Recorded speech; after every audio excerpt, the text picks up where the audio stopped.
The main thing that's affected me my whole life is friends, social interaction because I've been in hospital a lot, or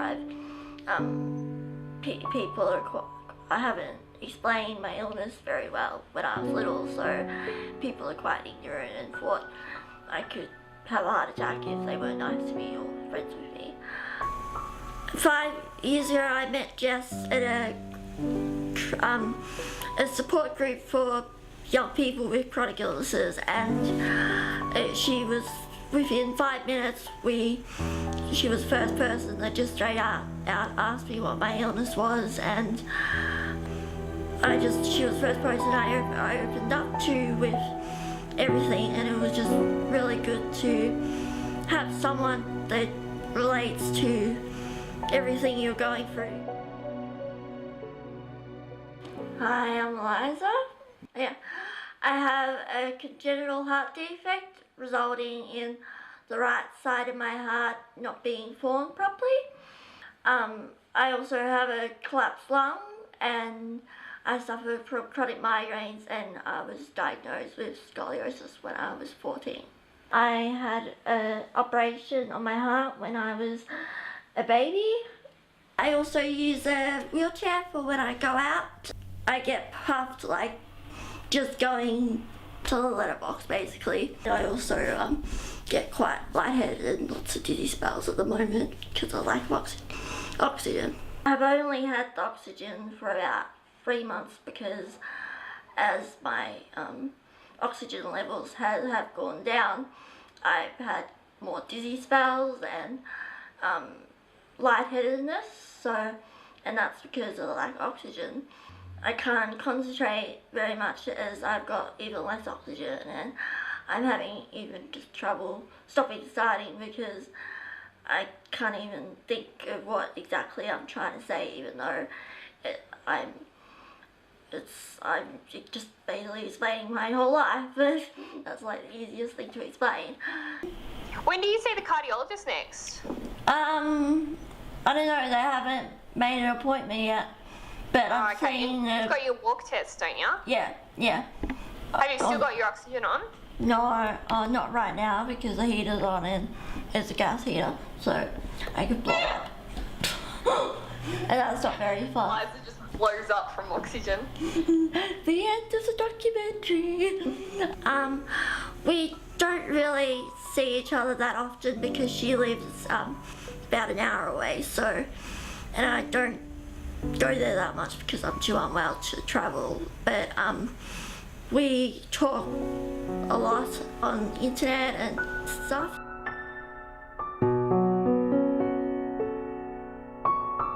My name's Jess. I'm nearly 21 years old.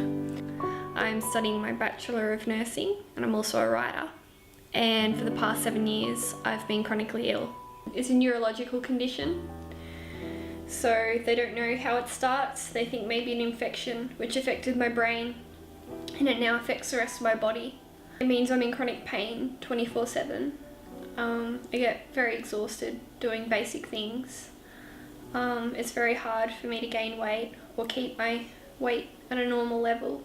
I faint. I have osteoporosis. I hemorrhage. I vomit.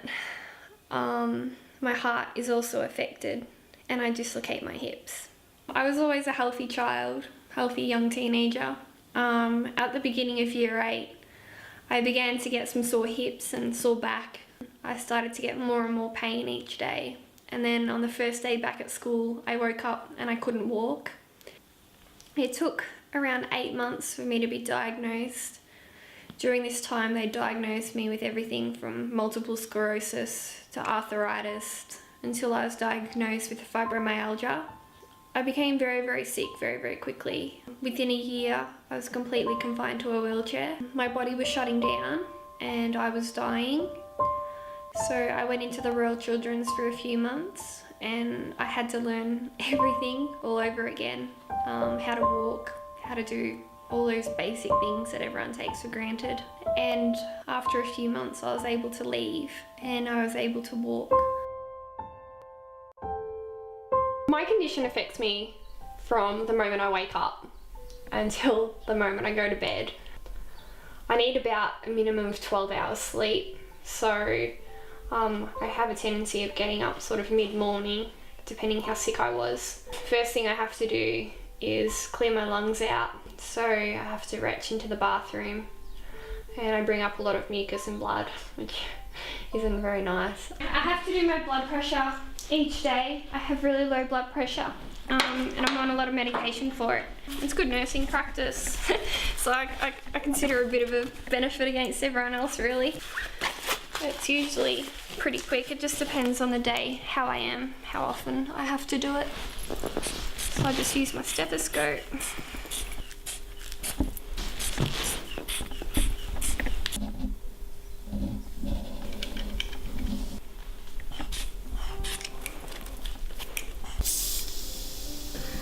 Today was 90/60.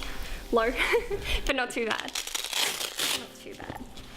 On my 18th birthday, I was quite my health, I guess, until a few years ago where I deteriorated.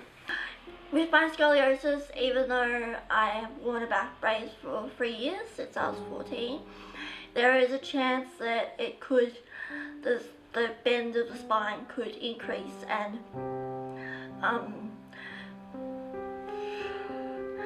push on my internal organs and make it hard for them to work.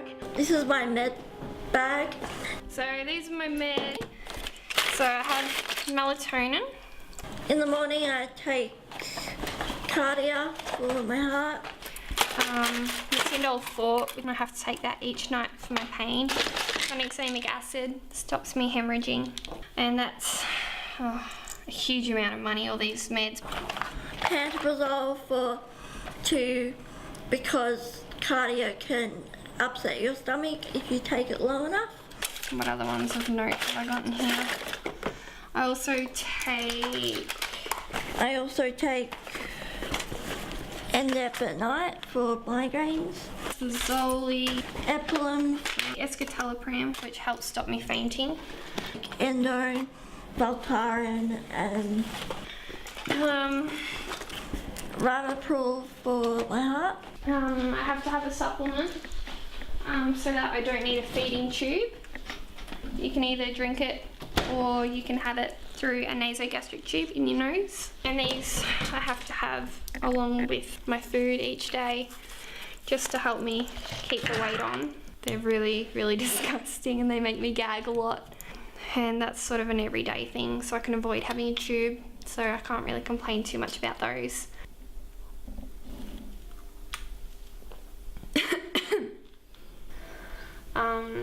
My hips dislocate a lot during the day, so walking around can be really difficult.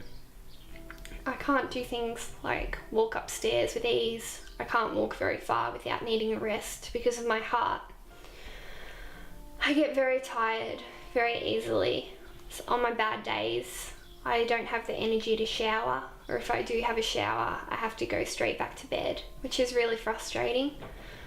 Probably one of the most frustrating parts of my illness is that I'm always tired. So I always feel like I'm missing out on things and sort of watching the world go by while everyone else does their thing and gets on with their lives. Over the years, we've seen one another go through a lot of ups and downs. Now Eliza isn't doing too well, and she's on oxygen in a wheelchair, and that, you know, that hasn't changed our friendship. It just means, you know, that I try not to trip over her tubing when I hang out with her, and we make a big joke of it. So, and when we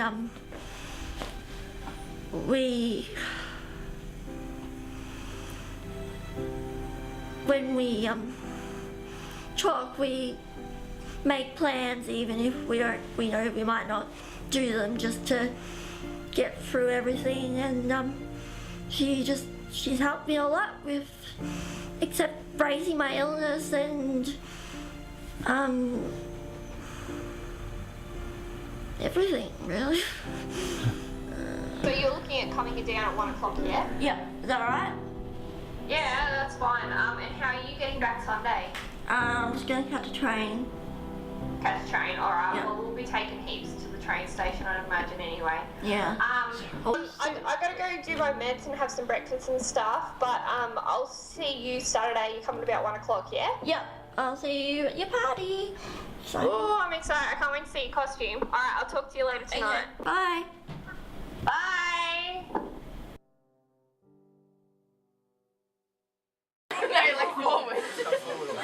Oh, right. Hi, I'm Eliza. I met Jeff 5 years ago at our first chip camp.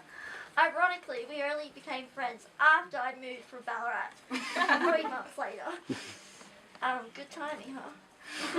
Although jokes aside, I think it was strangely good timing. I never really thought I needed a friend like Jess until the first day we met, where I instantly opened up to her and told her stuff that I would never usually share with a stranger on a bus. I don't remember what it was that we talked about, but the important bit was the friendship that blossomed from it. As our friendship has grown, Jess has been there through the tough times, supported and encouraged me no matter what, and taught me many things that I probably wouldn't have known otherwise.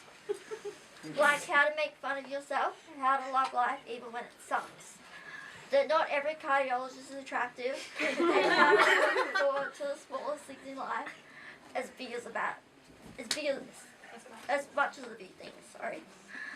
And so many other things about life, all while keeping me sane enough human interaction, which is pretty ironic, even though every time we catch up she thinks she's going to corrupt me, which is a total delusion. You're corrupted. But really, I think you're amazing, Jess, and I don't think I'd be here without your friendship. So proud to call you my best friend, and excited to see everything you have and will achieve in your life.